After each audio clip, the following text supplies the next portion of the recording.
Well, to advance yourself professionally or socially or achieve specific goals, you want to possess the power of influencing and inspiring others.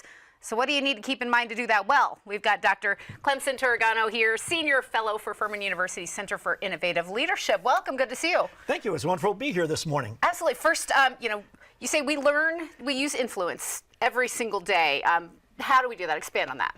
Oh, well, we all have to get things done. You got to get things done in business, your family, in the community, and there's different ways to get things done. You can tell people to do something, but that gets you compliance and sometimes resistance. You can hope it gets done and maybe things happen, or we can influence someone and focus on gaining their commitment with you to accomplish something together. I'm assuming this works for somebody trying to be a parent, trying to be a business leader, anything socially, you've got to convince people. So you point out using influence, knowing how to influence others. It is a crucial skill, but it's different than manipulation. People might think we're talking about manipulation. Sure. We often, when we're doing our classes, we'll often have people ask, well, we're just manipulating people. And manipulation is all about you. That's just getting something for you, and that's using anything you can, including some nefarious tactics like lying or cheating or something like that to get something you want. That's not influence. That's actually a form of psychological force. We really don't want that. What we want to do is we want to meet people where they are. So our executive director, Garrett Stern, talks about putting the person in the center of the conversation. And what we want to do is understand what's important to you and then appeal to that so that we both go forward together. And you say one easy way to think about how to influence others is to remember head, heart, and hands. Walk us through this. Sure, head, heart, and hands. And it's interesting that that's the way the Center for Innovative Leadership looks at leadership and innovation, is through the whole person. And what we want to do is put the person in the center of the conversation and have them talk about what's important to them. And we find out if they start talking about certain facts, they want the data. That's about the head. So I might influence them using data.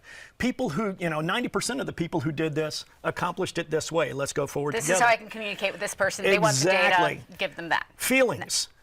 Girl Scouts selling cookies. I love that segment earlier, those two young ladies. They were fabulous. It's, don't you want to buy from the Girl Scouts? This is so important to us. And that's all about the heart because, hey, I love Girl Scouts. I really want to help you out. And because I'm helping you and probably providing a little funds, that's providing hands. So if I can find out what is important to you, I want to meet you where you are so we go forth together. So just like understanding somebody's love language, really, you want to understand the person's preference for information and influence. So we're paying attention to that when we talk.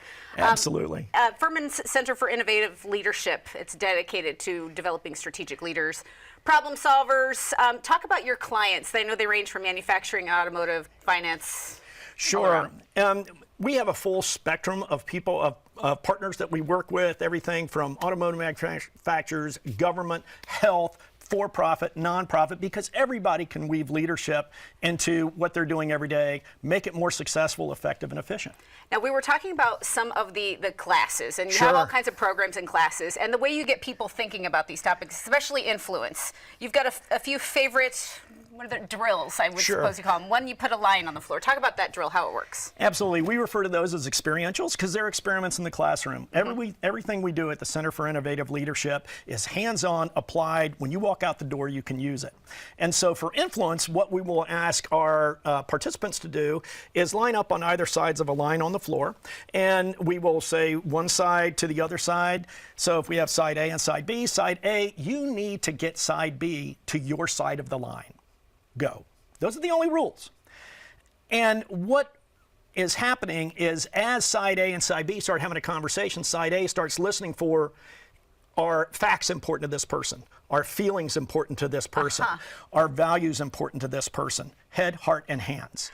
And then I can sit there and say, hey, if we come to this side, we'll be 100% happier. If you come over to my side, we can move forward together and I can do something for you. Or I want to tell you a story about someone who moved over my side that meant a lot to me.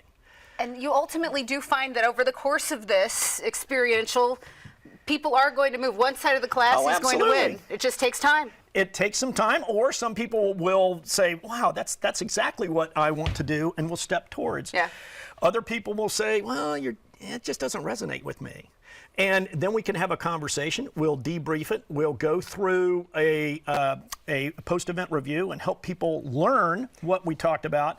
And then we'll switch places. And physically drag the holdouts over the line if you have to. That hasn't been an issue yet. But there are many ways, and I love you get creative. People aren't just sitting there learning of PowerPoint presentations. Oh, no. You're putting people in these situations. That's why we're the Center for Innovative Leadership. Very, very great. Anything else we should know? We'll put your information on screen so people learn more about your programs. Sure, we've got some great programs going on right now. We got the Women's Institute for Leadership, which is a fantastic program for women's leaders run by my friend Sarah Whalett. She does a great job at helping women gain confidence and also skills to be better leaders. And we have a dynamic program with BMW that's coming up at the end of April called Driving Strategic Performance, where half the day you're driving an M-Series car, and then the other day you're applying those lessons from the track to your strategic challenge. That's the type of innovation that we're bringing to leadership at Furman. Very cool. Lots of great ways to think about things. Dr. Turregano, thank you so much for being here. We appreciate it. Thank you, Margaret. You can check out Furman University online. You find out more about the Center for Innovative Leadership there, and we'll have the link in the As Seen On section of accesscarolina.com.